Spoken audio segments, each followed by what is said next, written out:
Hi everyone, it's Zoe from Busy Bee Gardening Services, and we're stood outside my house today so that we can bring you this short how-to guide on winter pruning of Wisteria. Hopefully you can see this specimen behind me.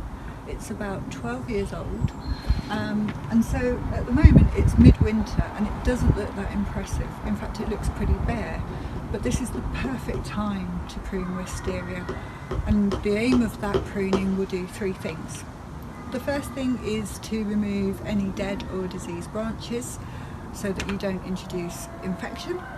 The second thing is to focus your structure so that when growth does kick off, then your plant will be growing in the right direction. And thirdly, and most importantly, is to reduce last year's growth down to 2 or 3 buds. And what that will do is focus your flower production when it comes to spring and summer. So we're going to take a look at this in stages. We've got here a pair of secateurs and a ladder. That's what you should use for this particular activity. You might need a pruning saw or some loppers if you've got some bigger stems that need removing. But let's get going and have a look at what it looks like.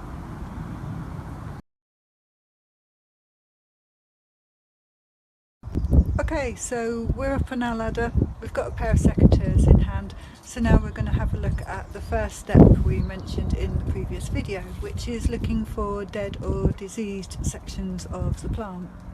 So if we have a look at this particular section here, there's 2 or 3 areas that are looking like there's not going to be any further growth. There's this little stem here. So you can see it's a very dark brown colour, not like the rest of the plant. We've got a rather long stem behind it which has no buds or any signs of growth on it. And we've got a third one which is a bit further over the other side. So if I start with the one nearest to the camera, I'm just going to come in with my secateurs and I'm going to make a nice angle so that there is clean runoff and make a clean snip.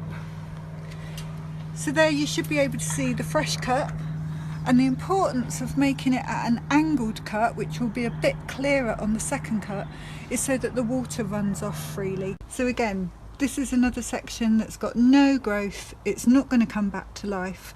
So if we just bring in our secateurs, we put them at a nice deep angle just above the branch which is looking healthy, and we make a nice sharp cut.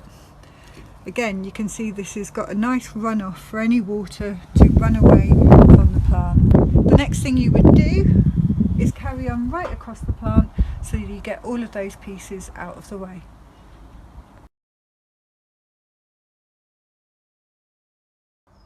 So now we're on to our second task with regards to Wisteria pruning, and that's looking at the structure of the plant as a whole and making sure that when spring comes the plant kicks off its growth into the right direction.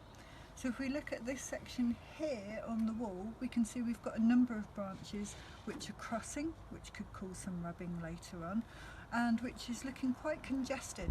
So the idea is that we will remove, or at least reduce, a couple of these branches so that we get a nice open framework. So similar to what we did earlier, we're just working on slightly thicker stems. We're going to come up the branch, we're going to look for that step where there's a nice clear bud. In fact, I'm going to go just above this line so it stays behind the wire that's holding it in place. We can see there's a nice healthy bud here. So I'm going to bring my secateurs in, make that nice slanting action that we were referring to earlier, and make a nice clean cut. This one here is looking a little bit whippy, so it's not as established, it's probably a younger stem. And again, if we take this probably quite far down, we can remove some of that congestion. So I come in just above a bud, which I appreciate you probably can't see on video, but I angle my cut and make a nice clean stem removal. We will continue that through this section, leaving some of the stems I should say, a bit longer, and some of these other ones shorter, so that we've got variety in our growth, and work away until we have a structure that we're happy with.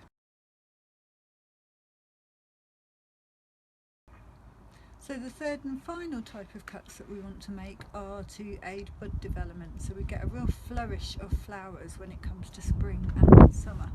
So again, if we go back to this middle section we were working on earlier, we can see that typically flowers form where there's a cluster of buds on a stem like this. So this is probably quite a healthy stem and won't need any pruning. Something really interesting to point out at this stage is that wisterias have thicker stems the older the plant is.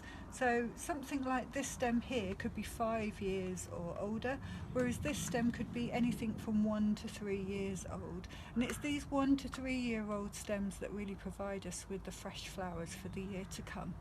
So if I just show you a couple of examples where we're going to make cuts. The first thing I want to look for is healthy swelling buds, which are these small brown pieces on the stem branch itself. If I then come out here, I also want to make sure that the bud that we're looking at is growing in the right direction. So this is an outward facing bud and it's looking very healthy. It's about the second bud along the stem. So again, I'm going to bring in my secateurs. Sorry about this. I'm going to make a nice angle so that the water runs off away from the bud, and I'm going to make a nice sharp cut. Now this being fresh shoot, you can see that inside the stem is quite green. And just one more time, if I show you on this stem here, which is looking a little bit gnarly but lovely nonetheless and will produce some lovely flowers, I come up the stem.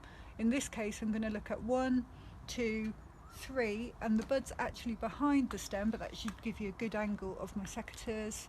I'm going to bring my secateurs in just above the bud and make a nice angled cut like so. Okay, we've made our cuts on our wisteria, and they were 3 kinds. Those that remove the dead and diseased branches, those that help maintain or create structure for this year's growth, and also those that will help with bud and flower production come spring and summer. So now we can have a look at the finished product. You might say it doesn't look that much different to at the start. Alternatively, you might think we've been quite drastic. But don't worry, make the cuts as we've directed, and hopefully come spring, summer this year, you'll be given a flourish of flowers that will make you feel proud. And it looks like we finished just before the rain comes.